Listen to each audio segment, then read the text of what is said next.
한 주간의 빅 이슈를 모아 낱낱이 파헤치는 기자회견. 안녕하십니까? 기자회견의 김석진입니다. 자라보고 놀란 가슴 소뚜껑 보고 놀란다라는 속담이 있습니다. 현재 우리의 모습을 그대로 보여주는 속담인 것 같은데요. 무슨 말일까요? 바로 지진에 대한 이야기입니다. 계속 이어졌던 지진으로 인해 조그만 흔들림에도 시민들은 공포를 느끼며 가슴을 쓸어내리고 있는데요. 지진으로 인한 트라우마도 심각하다고 합니다.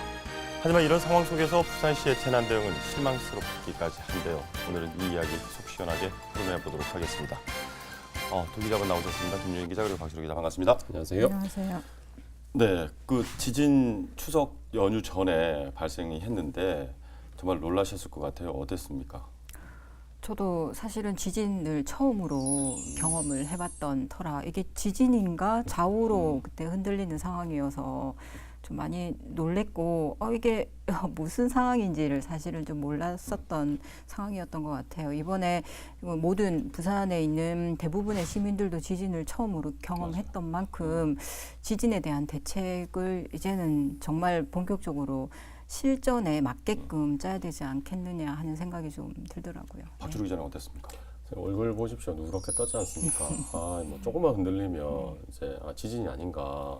그래서 며칠 사이에 혹상 늙었습니다. 지금 몸미모가 지금 요 정도 됐으면 뭐 트라우마에 빠졌다 이렇게 정의할 수 있겠습니다. 네, 저도 집 이렇게 제가 이제 단층 집에 있어서 저는 혹시 큰 차가 큰 대형 트럭이 이렇게 지나가는 줄 알았어요. 이렇게 소리가 웅거리면서 그랬는데 정말 저도 태어나서 처음으로 지진이란 게 이런 거구나 하고 맨날 보도만 하면서 이렇게 현장 가서 이렇게 체험하는 것만 이렇게 봤지 직접 느껴보기는 이번 처음이었거든요.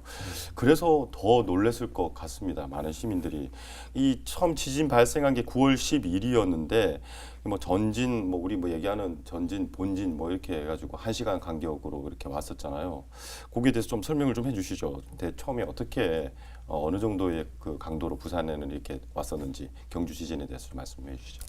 그렇죠. 그 9월 12일 날 7시 44분경에 일단은 그 5.8 정도의 5.1이었죠. 예, 5.1에서 나중에 5.8 정도 그렇죠. 본진이었는데 규모로 지진이 일어났었고 그다음에 9월 19일 날 또 8시 한 30분 정도 때 또 4.5 정도의 규모의 지진이 일어났었고 또 9월 21일 날 또 오전 11시 53분경에 또 3.5 정도 규모의 여진이 계속적으로 일어났던 걸로 파악이 됐었고 그 문제는 이게 지진이 일어난 게 문제가 아니고 지진이 일어난 뒤에 이제 문자나 이런 긴급 재난 문자를 받아야 되는데 시민들 대부분이 처음에는 상당 한 10분 정도 가량 늦은 시간대에 문자를 받은 상황이었기 때문에 좀 당황하고 놀랬었다는 내용들이 좀 많았어요. 실제로 문자 받으셨나요? 그거는 이제 또 뒤에 가면서 짚어볼 문제인데 이제 좀 덧붙이자면 이제 이런 말이 있습니다. 8시 33분에 이제 저주다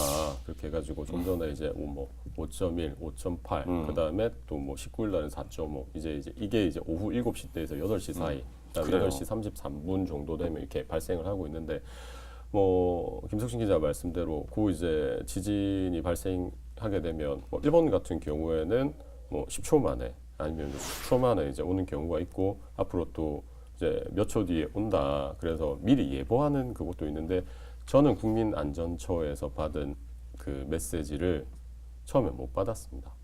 네. 그래서 제 전화기가 문제가 있나 해서 제가 전화기 바꾼 지가 얼마 안 돼요. 그래서 찬찬히 살펴보니까 차단도 안 돼 있는데 그래서 제가 이제 회사에서 주는 폰이 있거든요. 이제 그 폰에서만 이제 그 경보음이 울리더라고요. 그래서 이제 알게 됐습니다. 근데 그 부분도 엄청 시간이 지난 다음에 이제 왔던 부분이고 이게 12일 날 이제 문자가 왔다 그러면 이제 늦게 와서 이제 사람들이 조금 불안했지 않습니까? 그럼 19일 날에도 아까 그 4.5의 그 지진이 발생을 했을 때 이때도 10분이 넘었어요, 문자가. 그래서 이 부분에 있어서는 그러니까 지금 신뢰를 못하는 거죠. 많이 불안해하고. 지금 현재 상황 시스템에 기상청에서 지진에 관련된 이걸 확인을 하면 그 어느 정도 규모로 어디서 발생했는지 하는 시간이 한 3, 4분 정도 걸리면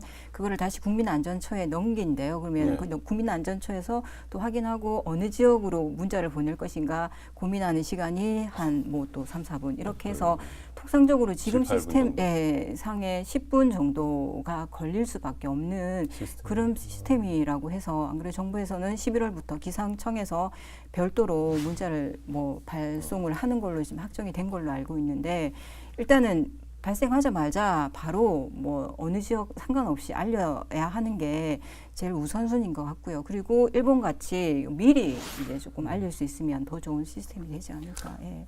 그리고 어차피 지진이 이제 뭐 좁은 땅덩어리에서 또 내륙에서 발생한 거기 때문에 서울에서까지 다 느낄 수 있을 정도였다 그러면 그 거리가 어느 정도 나니까 300km 이상 이렇게 나오는 거리고. 근데 더군다나 이제 부산 같은 경우에는 진원지에서 불과 한 70여 킬로, 60여 킬로 정도 이렇게밖에 떨어져 있지 않아서 더 많이 그런 감동, 진동을 많이 느꼈었는데 그 지진이 발생했을 당시에 솔직히 뭐 이제 아까 얘기하셨다시피 뭐 문자도 느껴왔지만은 뭐 이제 카카오톡이라든지 이런 SNS가 이렇게 안 잘 돼서 안 됐었죠. 예, 그래서 오히려 더 장애를 불안이 입었었죠. 컸던 것 같아요. 예. 그 뭐 어떻게 그거는 뭐 어떤 원인이라고 뭐 얘기가 나왔었나요? 그런 일단은 부분도? 통신사 측에 뭐 장애라고밖에는 지금 나오지가 않고 있는 상황이기 때문에 앞으로 이제 재난 문제를 발송해야 되는데 뭐 마냥 장애 때문에 안 됩니다 그렇죠. 하는 얘기는 있을 수 없을 것 같고요. 그 부산시에도 별도로 지진에 관련된 매뉴얼이 있기는 있어요. 근데 제가 확인해 본 결과 네. 그게 이제 뭐 개인정보 관련한 그런 보호법 때문에 네. 지금 갖추고는 있지만 등록돼 있는 시민이 360만 아. 부산 시민 중에서 한 10,000명 조금 넘는 시민만 문자를 발송을 했고 그 당시에도 통신사 측의 그런 장애로 인해 가지고 그것마저도 발송이 다 안 됐던 걸로 그리고 부산시에서 뭐 그러면 대피하는 요령들 있잖아요. 뭐 어디 가스밸브는 잠궈야 되고 뭐 현관문은 좀 열어둬야 되고 하는 문자는 무려 1시간이 지난 이후에 발송을 했기 때문에 1시간 뒤에는 뭐 이미 다 일은 다 끝난 상황이니까. 조금 전에 이제 예. 말씀하신 게 더 화가 나는 게 네. 그 뭐 360만 시민 중에 네. 그 중요한 그걸 이제 가입한 게 이제 10,000명. 15,000명 정도 수준. 저도 이제 그 취재를 하고 뭐 이런 그런 정보에 조금 빠르지만 다른 이제 직업군에. 근데 이게 왜 10,000명인지 저도 가입이 안 돼 있고 이런 거는 뭐 나서서 좀 뭐 이렇게 해야 되는 거 네, 아닙니까? 안 그래도 저도 그랬어요. 저도 사실 이게 개인정보 보호법 때문에 무작위로 그냥 발송은 안 된다. 그래서 개인이 알아서 신청을 하거나 서명을 했던 시민에 한해서 발송을 해야 된다고 하니까 이거는 국민안전처는 아니잖아요. 그냥 통신사별로 다 이렇게 재난 관련 가입돼 사항은 있으세요? 저도 가입이 안 돼 있었어요. 그래서 부산시에서 받은 어떤 정보도 저는 받지를 못했었고 그리고 또 이게 이게 비단 예, 부산시만의 문제가 문제는 아니죠. 아니잖아요, 예, 예. 그죠? 근데 참 분통이 터지는 거예요. 이런 그렇죠. 제 얘기를 자꾸 듣고 저희가 지금 이런 얘기를 하면서 제가 또 조사도 하고 이렇게 해봤는데 특히나 부산 같은 경우에는 초고층 건물이 겁나 많지 않습니까? 거기에 대해서 또 매뉴얼이 있습니까, 거기가? 그러니까 지금 초고층 건물 같은 경우에는 지금 저 다중 이용 시설 그러니까 백화점, 호텔 뭐 이런 것들 많지 않습니까? 그게 규정이 1988년 이후에 지진에 관련된 내진 설계는 다 되어 있다고 얘기를 하더라고요. 그래도 현재 부산에 뭐 롯데나 신세계나 뭐 현대나 이런 데는 사실 1988년 이후에 지어진 건물이기 네. 때문에 내진 규정은 다 있어서 뭐 웬만한 그 지진에는 다 견딜 수 있게끔 이렇게 되어 있다고 얘기는 하더라고요. 근데 이제 일부 호텔들 같은 경우에 좀 뭐 해운대 해변 쪽에 있는 우리가 잘 알고 있는 일부 호텔은 오래돼서 내진 규정이 없는 호텔들도 있어서 이거는 앞으로 이제 내진 설계를 다시 자기네들 재점검하겠다 이렇게 나왔던 것 같고요. 또 문제는 학교 상당수가 40년 이상 또 노후화된 학교가 많은데 이 학교들도 내진 관련한 그런 그래요. 예, 규정이 안 돼 있는 상황이더라고요. 부산 지역 같은 경우에도 한 18% 정도 이번에 뭐 이렇게 공개를 했는데 한 3,570개 정도 건물 중에서 한 460여 개가 노후 건축물로 학교 지역의 노후 건축물로 이게 조금 불안한 그런 지진에 좀 위험한 건물인 걸로 드러났습니다. 예. 뭐 이렇게 다양한 이제 지진이 일어나면 모든 이제 건물들이 파손되거나 균열이 가는 거는 뭐 이렇게 다 익히 알려졌는데 김윤정 기자는 이제 뭐 마트라든지 백화점을 먼저 예를 그쵸. 드시는 거 보니까 뭐 그쪽에 또 관심이 또 많은 것 마트, 같은데. 그러니까 마트도 이제 저층이 낮아서 네. 그나마 좀 괜찮다고는 하더라고요. 예. 뭐 호텔도 예, 그렇고 예. 일단은 뭐 학교 문제도 그렇지만 부산 지역에 또 삼복도로 그 삼만디 쪽에 사시는 분들이 많아요. 이 노안 주택이 그렇죠. 엄청나죠. 그러니까 결국은 지진이 오게 되면 문제가 가장 정말 피해를 입은 거죠. 네. 그리고 또 보도 언론 보도를 통해서 알겠지만 부산이 가장 꼴찌입니다. 근데 뭐 내진 설계라든지 이런 부분이 좀 모르겠습니다. 이제 지진이 안 오기만을 이제 바랄 뿐이고 솔직히 이렇게 말씀드리면 저희가 이제 뭐 전조 현상에 대해서 아까 뭐 트라우마라고 말씀을 하셨는데 지금 가장 그 사람 불안에 떨고 있는 게 괴담. 그 다음에 이제 정말 지진이 올 것인가. 지금 뭐 이렇게 SNS나 제가 이제 그런 걸 좀 찾아봤는데 이제 24일 날 대지진이 뭐 올 것이다라는 그런 괴담들이 굉장히 많습니다. 그래서 예. 저 또한 뭐 안 믿지만 그래도 불안한 마음은 뭐 감출 수는 없어요 지금. 그러니까 그런 SNS 상에 지금 유포되고 있는 뭐 많은 또 신뢰를 할 수 없는 상황이다 네. 보니까 뭐 대한민국의 국민안전처 홈페이지가 뭐 거의 다운이 돼서 찾아볼 수도 없었고 지진 났을 때 그리고 뭐 국민안전 정부에서 운영하는 그런 앱 사이트가 있더라고요. 안전 디딤돌이라는 앱이 있는데 거기를 들어가서 이제 저는 민방공 훈련 대피소가 미리 알아보기 위해서 좀 접속을 해봤는데 뭐 강서구 가덕도 이렇게 누르면은 지역이 없는 데로 나와요. 그러니까 그런 사이트에 몇 군데 눌러본 사이트 안에는 다른 지역으로 안내를 한다거나 그런 것들도 있으니까 이게 좀 많이 허술한 것 같아요. 예. 그래서 그래 안 그래도 제가 지금 대피 방송 관련해서 이제 여쭤보려고 그랬는데요. 저도 지금 여기 보면 뭐 안전 디딤돌이라 가지고 이렇게 그쵸. 설치를 예, 해놨는데 예, 예. 취재를 하면서 설치를 직접 했는데 사실 이 자체도 지진이 발생했을 때 이게 아예 먹통이었습니다. 열리지가 않았었어요. 그런데 또 더군다나 이제 부산시 같은 경우에는 그날 이제 그 지진이 일어남과 동시에 또 재난 대피 방송을 이렇게 했다고 하거든요. 근데 그렇죠. 솔직히 저도 뭐 동네구에 살지만 제가 살고 있는 지역은 조금 이렇게 뭐 외곽 지역도 아닌데 바로 앞에 학교가 있고 뭐 바로 앞에 좀 지하철도 있고 그런데 듣지를 못했어요, 솔직히. 저도 한번 여론을 들어봤어요. 그런 방송을 들었냐 이렇게 하니까 대부분이 저도 사실은 못 들었었고 그러니까 일부 해변가 지역에는 들었다는 사람들도 있어서 저도 대체에게 대피 방송을 했냐 안 했냐 확인을 사실을 했었어요. 자 웃자고 하는 네. 얘기지만 전 부산시보다 더 빠른 게 우리 아파트 관리 사무소인 것 같습니다. 거기서 이제 바로 뭐 관리 사무소에서 알려드립니다. 지금 뭐 지진이 발생했다. 발생했으니까 그래요. 뭐 주의하시기 바랍니다. 맞아요. 뭐 부산시보다 더 빠르고 정부보다 더 빠르잖아요. 저는 이제는 뭐 관리사무소를 신뢰를 해야 되겠다.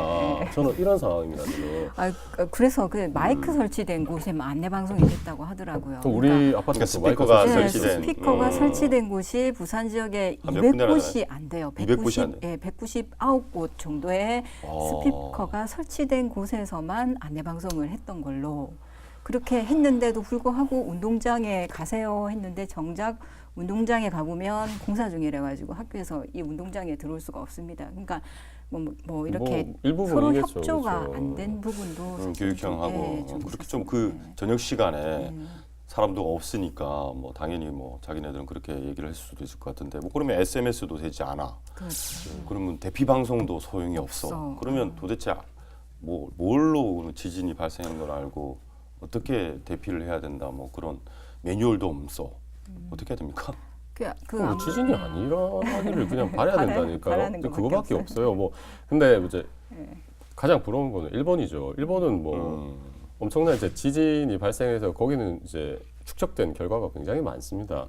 솔직히 뭐 한반도도 아니 우리나라도 이제 안전지대였는데 안전지대 하지만 제가 좀 찾아보니까 이게 서기 2년 전부터 해서 1900년 동안 이게 데이터베이스가 있어요. 그래서 데이터베이스가 있는데 그 서울대 이기화 교수 한국의 지진 논문을 보면 1900년 동안 이제 한반도에서 발생한 지진이 2161회입니다.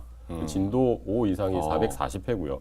인명 피해가 나거나 아니면 그 규모 정도 지진도 한 15회 정도 된다고 합니다. 그러니까 지금은 이게 천천히 이제 한 번씩 이렇게 뭐 또 이게 사실인지는 모르겠으나 저도 이제 이걸 조사를 해봐야 되는데 500년 뭐 주기가 있더라고요. 그래서 그것도 아까 말씀드린 괴담, 그 괴담 안에 뭐 얼마 전에 부산에서 가스 냄새 그 주제로 뭐 밝혀졌지만 그것도 있고, 그다음에 광안리 해수욕장의 개미떼, 그다음에 울산 저기 수만 마리의 뭐 숭어떼가 뭐 일렬로 대열 뭐 넘치더라 뭐 그런 거 있는데 왜 웃으십니까? 저는 뭐 그게 굉장히 좀 불안한데요. 난 아니라고 해도 사람들이 이렇게 불안해하고 하니까 심리가 작용하겠죠. 정확하게 또 뭐 이렇게 딱 원인을 밝히지 않은 상황이다 보니까 조금 더 불안해하는 것 같아요. 예. 근데 이제 제가 이렇게 얼마 해운대 이게 지진 해일 같은 데가 뭐 뷰는 굉장히 좋지만 해운대 해안가 계시는 분들 오히려 좀 굉장히 더 불안해해요. 해운대 같은 경우는 아까 말씀드린 80층 이상의 고층 건물이 많은데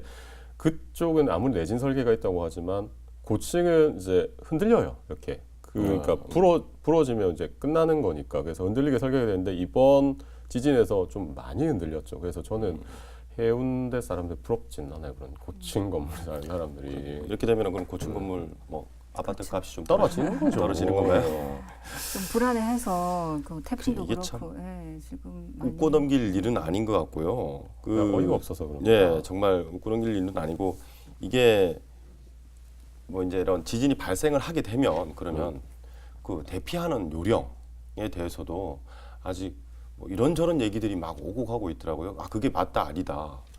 이제부터는 전에는 우리가 평상시에 익숙히 알고 있던 그런 매뉴얼대로 이렇게 하는 행동조차도 뭐 잘못된 거다 이렇게 안 되고 뭐 어느 게 맞는 건지. 자, 맞고 안 맞고가 아닙니다. 지진이 나면 정신이 없어요. 그렇지만 그렇죠. 이게 이제 계속 어떻게든. 반복적인 학습을 통해서 해야 되는데 제가 지금 계속 웃는 게 아니고 헛웃음입니다. 이게 이제 지금 뭐 집에서 그러지만 부산에서 우스갯소리로 이제 배낭 이제 그 지진 배낭을 이제 꾸리고 있는 집도 있다고 합니다. 특히 기장군 같은 경우에는 이제 배낭을 나눠주고 있거든요. 군청에서. 네, 그렇죠. 6만 개 배낭을 나눠준다고 네. 정가구에 네. 발표를 했어요. 예. 특히 또 조금 이따 말씀드리겠지만 거기 또 원전 지역이고 하니까 저기 또 위험합니다. 또 이런 부분 또 저희가 뭐 깊게 또 말씀드리지만 뭐 활성화 단체 뭐 이런 부분도 있는데 일단은 먼저 이제 말씀하셨으니 그 머리를 보호해야 되고 그다음에 그 안에 뭐 물이라든지 그다음에 뭐 현금 그다음에 손전등 뭐 담요 이렇게 이제 여러 가지 매뉴얼대로 있는데 이거를 이제 구비하는 과정이 좀 더 이제 늘어나고 있는 상황이고 여기서 또 화가 나는 게 왜 이거를 이제 한국에서 뭐 이렇게 지나고 난 다음에 가르쳐 주고 있지만 지진이 나면 일본 기상청에다가 접속하는 사람들이 많습니다. 그리고 일본 쪽에서 하는 매뉴얼을 뭐 거기는 좀 뭐 수십 차례 일어나니 수백 차례 일어나니까 그걸 따르는 사람들이 굉장히 많은데 참 뭐 부산시도 그렇고 국민안전처도 그렇고 이걸 이제 시민들한테 빨리 그리고 전달해야 된다고 생각을 합니다. 일단은 머리를 보호를 먼저 네. 해야 되는 거고. 그리고 책상 밑으로 들어가는 건 맞는 건가요? 책상 밑으로 들어가서 일단 그 그러니까 지진이 일어날 상황 한 1분, 2분 정도는 몸을 피하는 게 우선이라고 하더라고요. 그리고 멈췄을 때는 빨리 현관문이나 이제 그 문 안전하게 나갈 수 있는 문은 일단 열어두는 게 우선이고. 이게 중요합니다. 예. 그러니까 지진이 나면 문이 닫혀 있을 경우에는 이제 찌그러지거나 해서 문을 이제 문 안 열는 열리는 경우가 경우가 있는데 있기 갇힐 때문에. 수가 있기 흔들리면 때문에. 문부터 그래요. 그러니까 먼저 말씀대로 머리 보호하기 위해서 탁자 밑이나 이런 데서 이제 좀 피신한 다음에 지진이 조금 잦아들었다. 그럴 때는 이제 열린 문으로 피신을 해야 되죠. 그리고 일반적으로 뭐 엘리베이터나 이런 거 말고 걸어서 계단으로 이동을 하고 뭐 운동장이나 좀 넓은 공간으로 대피를 하라고 하는 거는 상식이고요. 그다음에 뭐 운전을 하는 것도 위험하겠죠. 일단은 세워두는 게 조금 우선적으로 그래요. 필요할 것 같습니다. 특히 이제 아파트들이 많으니까 일반 주택에 사시는 분들이야 바로 이렇게 나가면은 마당이고 뭐 이제 밖이 평지니까. 근데 아파트 계시는 분들은 엘리베이터도 사용을 못 하죠. 한참 이제 뭐 비상계단으로 저 위에 뭐 10층 이상 사시는 분들 정말 힘들게 내려와야 되고. 근데 또 막상 나가 보니까 이거는 뭐 경험담을 제가 얘기를 들었는데 그 지진이 왔을 당시에 경주 같은 경우에는 아파트 사시는 분들이 차를 타고 밖으로 이제 뭐 운동장이나 이런 찾아가려고 하는데 차가 막혀서 원체 많은 사람들이 갑자기 쏟아져 나와가지고 차를 다 이렇게 빼려고 그러니까 그래서 아예 그냥 차 안에서 그냥 고립이 되어서 어디 오도 가도 못 하고 있었다. 뭐 그런 얘기도 있을 것 같더라고요. 그래서 그런 뭐 이제 집 구조라든지 건물 구조 뭐 그런 거에 따라서 어떤 대처하는 그런 대응 방법도 이런 매뉴얼이 좀 이렇게 확실하게 이번 기회에 좀 만들어져야 되지 않을까라는 생각도 해봅니다. 근데 또 문제는 이 지진이 일어난 게 이제 경주와 이제 양산 단층이라고 하던가요? 그게 그 활성 단층이라고 그렇게 얘기를 하잖아요. 혹시 활성 단층에 대한 이렇게 자료를 좀 받으신 게 있나요? 단층 제가 조사를 좀 해봤는데요. 예. 단층하고 이제 단층이라 하면 이제 질문 드리려고 했는데 좀 모르실까봐 그냥 얘기할게요. 단층은 이제 땅이 어긋나 있는 걸 말하는 그렇죠. 건데 네. 이제 이게 활성화 단층하고 비활성화 단층이 있습니다. 최근에 발생한 경주 지역이나 이 경상도 지역에 있는 데는 이제 양산 단층 이렇게 해가지고 이제 단층이 또 세 군데가 있어요. 그래서 세 가지가 있는데 그 이제 단층들에 관해서 요 지점이 지금 그 중간 지점에서 이번에 발생을 한 거예요. 근데 가장 또 큰 문제가 거기 또 원전이 있습니다. 그렇죠. 제가 이제 그 얘기를 하고 싶었던 원전 거예요. 있는 지역은 양산 단층은 아니고요.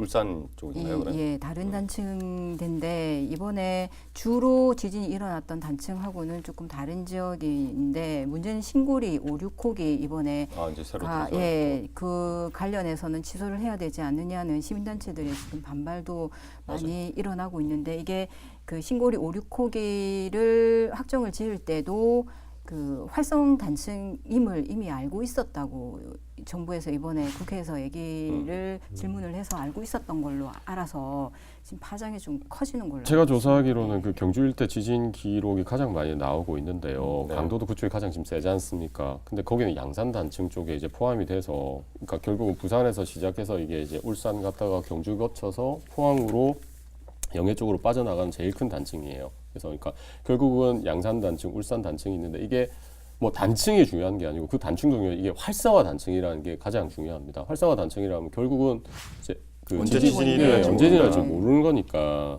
그래서 그런 부분은 지금 굉장히 우려스럽죠. 근데 그래요. 일단 지금 종합해 보면은 일단 처음부터 끝까지 모든 게 다 새로 해야 되고 그리고 활성 단층 아까 말씀하셨지만 그것도 지금 조사가 거의 안 되는 상태라면서요.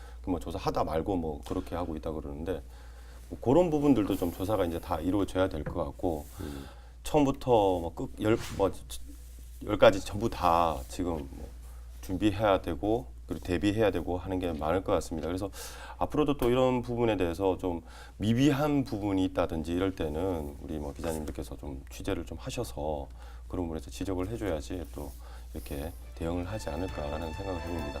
오늘 두 분 고생 많으셨습니다. 요즘 SNS에서는 지진 생존 시 필요한 비상 배낭에 대한 정보가 가득합니다. 또 뿐만 아니라 그 지진 대피 요령 등도 다양하게 공유되고 있는데요. 그만큼 시민들의 불안감이 크다는 얘기겠죠. 시민들 스스로 안전을 위한 준비도 중요하겠지만 정부 차원에서 시민들이 좀 더 안심할 수 있는 그런 대책 마련이 꼭 있어야 되겠습니다. 기자들의 시선으로 보다 더 날카롭게 세심하게 속속들이 들여다보는 기자회견 오늘은 여기까지입니다. 고맙습니다.